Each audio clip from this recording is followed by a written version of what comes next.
So Justin Trudeau is getting desperate. Now, it turns out that part-time drama teachers don't make good world leaders.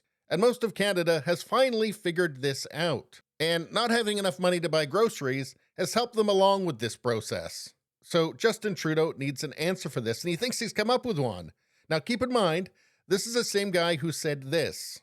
And the budget will balance itself. And this. I don't know, when I think about the biggest, most important economic policy this government, if re-elected, would move forward, you'll forgive me if I don't think about monetary policy.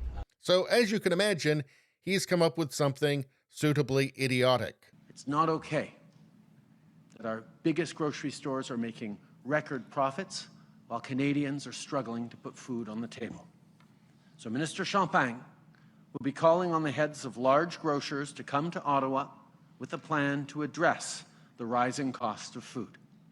And we expect to hear from them by Thanksgiving on what their plan is to stabilize prices. And it...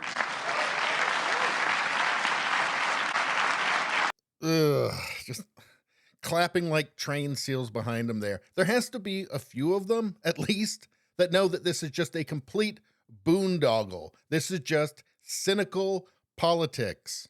If their plan doesn't provide real relief for the middle class and people working hard to join it, then we will take further action, and we are not ruling anything out, including tax measures. Yeah, because taxes always make things cheaper, right?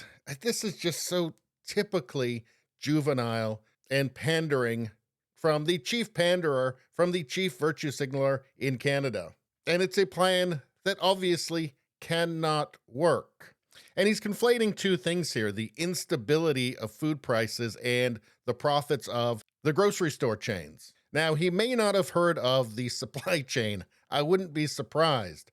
But it's quite complex, and there's a lot of steps to it. And if you want to talk about the stability of food prices, you have to look at this. And you might notice there's a commonality here between the processes, from the fields growing the food to the storage, to the food processing, to the food manufacturer, to the distributor, to the retailer. And what does all of that have in common? Well, it needs energy, it needs fuel to transport it from step to step within the supply chain itself. But not only that, it takes energy to grow the food, to process the food, to box the food, to package the food. And you know what makes all that more expensive? Putting a carbon tax on it. Who does that? This guy does it. And of course, you also have to consider problems, crises within the supply chain itself, of which we've had many over the last few years, and it continues. And as for these record profits, well, here from the CBC, the grocery industry is a relatively low margin business. Typically, grocery profits equate to 3 or 4% of revenues. And it is not more than that for Canadian grocery stores. So do you see a problem here with Trudeau's plan? So what, say it's 3% for a chain. And historically, it's actually lower than that. But say it's 3%. Or let's even go to 4%. Let's say 4%. Let's cut that in half. So what's that? That's $2 per 100. Or $4 per $200 worth of groceries you buy. That ain't making a big difference. That's not turning things around. And newsflash here, corporations need to make money. And it's not just to buy yachts. They need to have money in reserve. They can't be operating month to month because when a disaster hits, when there's some sort of crisis, well, guess what? You don't have a grocery store anymore if they don't have money in reserve and if they haven't planned for that risk. And talking about these record profits, is it record profits in the same way that it's record prices? In other words, inflation also affects the grocery stores. They need to make more to stay at the same place. If you just got a cost of living increase, you're not actually increasing your buying power, and that's the point of it. So while the number has gone up, okay, it has less buying power. I mean, that's what happens with inflation.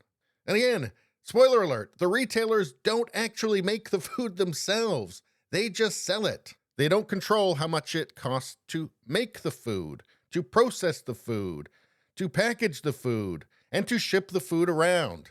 The retailers themselves cannot stabilize the price of food. So what does all this say about Justin Trudeau's strategy here?